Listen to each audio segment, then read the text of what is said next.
I would say one of the hardest parts of drafting your own sewing patterns isn't working out how to draft a waistband pattern or a pocket pattern or a placket pattern or a collar pattern. The hardest part is actually being able to put all of the processes together and the techniques together to confidently go from image, from idea, from garment dream that you have in your mind to actual sewing pattern successfully. So not going around in circles, not playing a guessing game, not wondering what you're drafting next. So what I'm going to be sharing with you inside this video is how to confidently go from image, from idea to sewing pattern that you can actually use and actually makes sense. And this is something I really focus on inside my in-depth pattern drafting course, Design Confidence. My aim isn't just to share with my students how to draft each design feature or add in ease or create dress blocks from your bodice and skirt blocks. My aim is to help my students as well bring all those processes together to confidently turn their dream clothing ideas into sewing patterns that are actually usable in a confident way. So today I am bringing this to you and I'm sharing with you my tips and my steps to be able to confidently go from idea to sewing pattern. Okay, so step one is to draw your design. So even if you have this perfect picture of your design, you want to copy this exact garment you've seen on Pinterest, I want you to draw it. The reason why I say I want you to draw it is so that you can really think through the design. By you drawing it, you're realizing, oh, actually, I don't want the buttons there. Or actually, oh, I want to have it a bit longer. Or actually, I don't actually like the thickness of the straps. Or I do love it all, but now I know exactly what is going into it. So draw your design, and you don't have to be any kind of fashion illustrator at all. I really am not a fashion illustrator at all. I'm actually going to create a YouTube video on how to draw up your designs without being good at drawing, because I'm not good at drawing, because I think this is going to be really helpful for you. But the point I am making here is draw up your design, even if it is the quickest scribble in the world. And don't just draw the front. So you'll see here, yes, I've just got the front of each design. That's because I was talking through a lot of designs in one session. But I want you to draw up the front and the back. So like I've done here, I've got the front and the back, the front and the back. This means you've then thought through any design details and how your garment is going to be on the back, which then means you're not going to be playing a guessing game when it comes to drafting the pattern for the back as well. Now, if you're drawing up a symmetrical design, you only need to draw half of it. If you're drawing up something asymmetrical, like a dress like this, you're going to need to draw the whole thing. Okay, so step two is to decide whether your garment is going to be in woven fabric or stretch fabric, because that is going to affect the blocks you are using. So if, for example, you are using stretch fabric, what you're going to find is you're going to then be using the stretch blocks. If you're using woven fabric, you're going to use the woven blocks. And this is then going to impact the drafting process for you. So say, for example, if you're using the stretch blocks, they don't really generally have darts on them. So you're not going to need to worry about manipulating darts and working out what to do with them to make them work for your design. Whereas with the woven blocks, we have darts on them. So that means you're going to need to work out what is happening with these darts to work for your design. And on top of working out whether you are drafting with stretch or woven blocks, but depending on the fabric you're using, you're also going to want to work out which blocks you are going to need to then draft your pattern with. So our blocks are our templates for creating our own sewing patterns. So we want to work out which blocks we're going to be using as our templates to then go about the drafting process. So if, for example, I was creating a woven shirt, I'd be using front, back, and the sleeve blocks. If I was creating a shirted dress, a sleeved dress, sorry, I'd then be using the skirt blocks as well and combining these together. And you get the idea. If I'm creating trousers, I'm going to use trouser blocks, etc. So work out which blocks you're using, because then what we're going to be doing is moving on to the next steps, where we're going to be playing spot the difference between our blocks and our designs, so we can work out the drafting processes we're going through. So now what you're going to be doing, as I've already started teasing a little bit, is creating what I call a pattern cutting to-do list. So these lists here are all to-do lists for different garments. So this is for this, this is for this, this is for this, etc. These lists are literally me writing down what I'm drafting and in what order. That then means when I come to the drafting process, I'm literally going through this list to be able to draft the pattern for this piece of clothing here. If I'm using this, I'm literally going through this list to draft the pattern for this piece of clothing here. And it gives me a chance to really think through the drafting process before I've got a big piece of paper in front of me and then I'm going around in circles. It honestly saves you so much time, and this is what I get all of my students to do no matter what course they're in. They are always creating pattern cutting to-do lists, no matter whether they're in my swimwear course, in my quilted clothing course, or in design confidence. They are always creating pattern cutting to-do lists because it really speeds up the drafting process and gives you the confidence to know what you're doing when you're drafting. So when you're creating these to-do lists, what you are literally doing is playing spot the difference between your blocks and your design. So you're working out what is different between this, and that then tells you what you need to be doing to draft your pattern. Now, a really big tip for working out this order of this to-do list is to start in the center of the body and work your way out.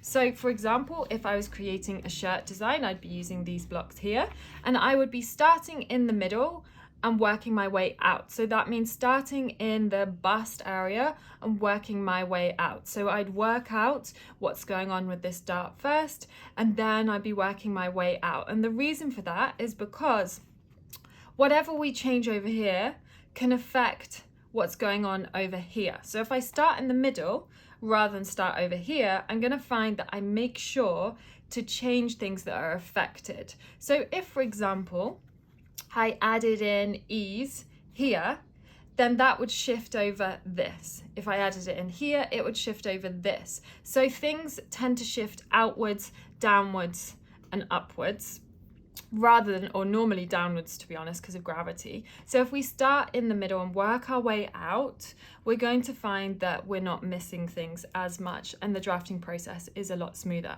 So when it comes to things like trousers or skirts, again, you're going to be starting in that middle area of the body, and that is your waist, crotch, belly button area, and working your way out. So start with the front area, work your way down round to the back area in the middle of the body, and then work your way down. So if, for example, I then lengthened the pattern here and opened it up, that would lengthen the whole length of the trousers. So then maybe I'd want to adjust that later on.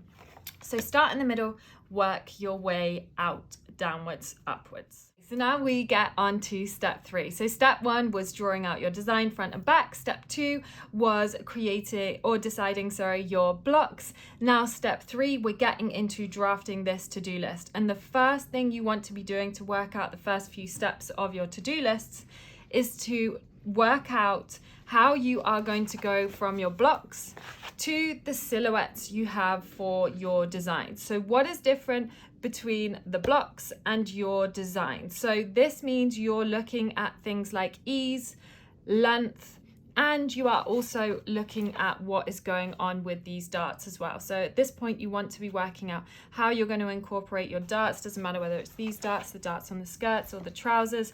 You want to be working out how they're going to work for your design. And that is going to make up the first chunk of your to-do list. And as you go through your to-do list, you may find, oh, wait a minute, I need to do this before this, which is what you can see I've done here. So change the order so that you're not going around in circles. If something would make more sense to do it first rather than doing it after something else, then change it on your to-do list. This is the whole point of creating it, so you know what order to do things in, so you don't have a giant piece of paper and then you're rubbing things out and then you're having to redo things. You're just quickly creating a to-do list where you've ordered things in the right order, so you don't have to go through that long process later on. So as I said before, you want to be working from the middle of the body and working your way out. So you want to be looking at the volume, the ease, the darts in the middle of the body first of all, and then working your way outward. Okay, so the next step, now you have the overall silhouette sorted with your first steps of your to-do list, is to get onto those design features. So again, what you're going to be doing, playing spot the difference between what you have now as your pattern and your finished design. So are you now adding tucks somewhere? Are you now adding style lines? Are you adding a button stand? Are you adding a collar? Are you adding a twist like here? Are you adding a really nice design feature like this here and a different strap kind of feature like on this dress here? Are you adding pockets? Are you adding plackets? So it's all about the design features next. And again, start in the middle of your body and work your way out. Because if, for example, you are adding a button stand and you decided to start with the collar first, you would then find you need to go backwards and forwards to create the button stand. So if you start in the middle of the body and you're like, okay, I have a button stand that attaches to the middle here, then you'll find your collar, when you come to create your collar piece, is going to come to the right length. Whereas if you've done it the other way around, you're going to find that your collar probably won't match up because you haven't decided your button stand width first. So start in the middle and work your way out again. Okay, so now you should have a pretty good list to go from idea to sewing pattern, but we want to create sewing patterns that are actually usable.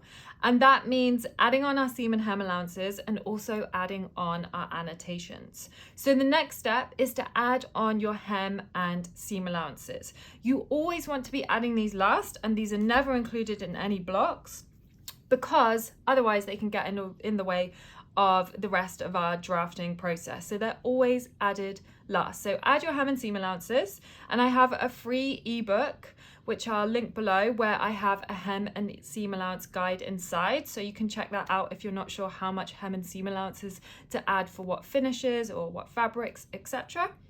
And then the next step is to add your annotations. And by annotations, I mean your grain lines. I mean, for example, your grain lines. I mean your notch points. I mean any annotations of like where your hem lines are going to be when you want to turn things up, where things want to match, your notches, anything that's going to help you sew up that pattern. Because when we're drafting our own patterns, we don't have a fancy instruction book like we would if we bought a shop bought pattern.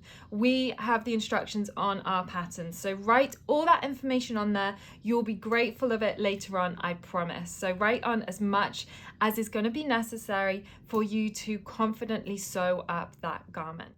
Now I have two other tips to help you confidently go through the whole process from image to successful sewing pattern. My first tip is to just scribble ideas of how that pattern is going to be drafted. So this is me scribbling collars and what they would look like.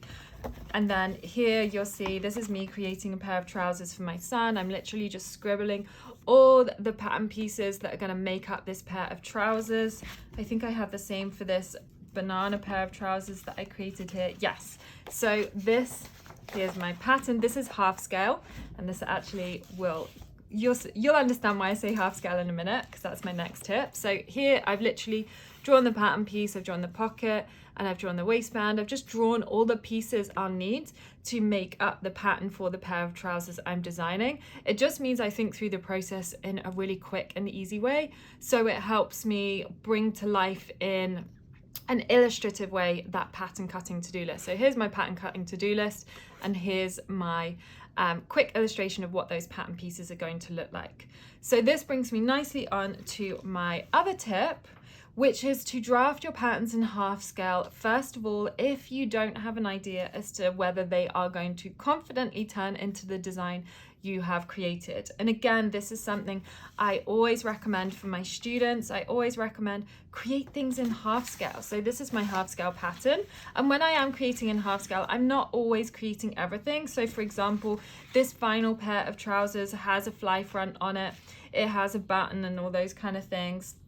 But when I'm creating my half scale, I don't need to create that because I don't need to see exactly what it would look like in this. And actually what I would do, or what I did do, it's just faded now, is I would just be drawing on where that is going to be. So I can quickly, you can see how quickly I can be like, oh, okay, that's how big I want it to be. And I want to have a pocket here and here, and I want to have pockets on the back or something. So I can just quickly, easily draw those things on, and then I can draft my pattern from there if I want to. So create things in half scale, which is literally half the size of your full scale. So any measurements you take on these, double them. And then you'll find you have a chance to think through that drafting process quicker, easier, and also using a lot less materials as well. Thank you so much for joining me today. It was so lovely to share this information with you. If you have any other tips as to how you go about confidently turning your ideas into sewing patterns, I'd love to hear them. Drop them in the comments below. And if you have any questions, my emails, my DMs are always open. I'll pop those links below as well. And if you are curious to know more about how to draft your own sewing patterns, and also to learn more about my in-depth drafting course, Design Confidence, you can check out my free masterclass where I show you how to go from image to sewing pattern in 60 minutes. And I also share more details of the course and how it can help you turn your dream clothing ideas into reality. Like all the other links that I've mentioned, you can check this out below. But for now, thank you so much for joining me. Have a beautiful day wherever you are in the world.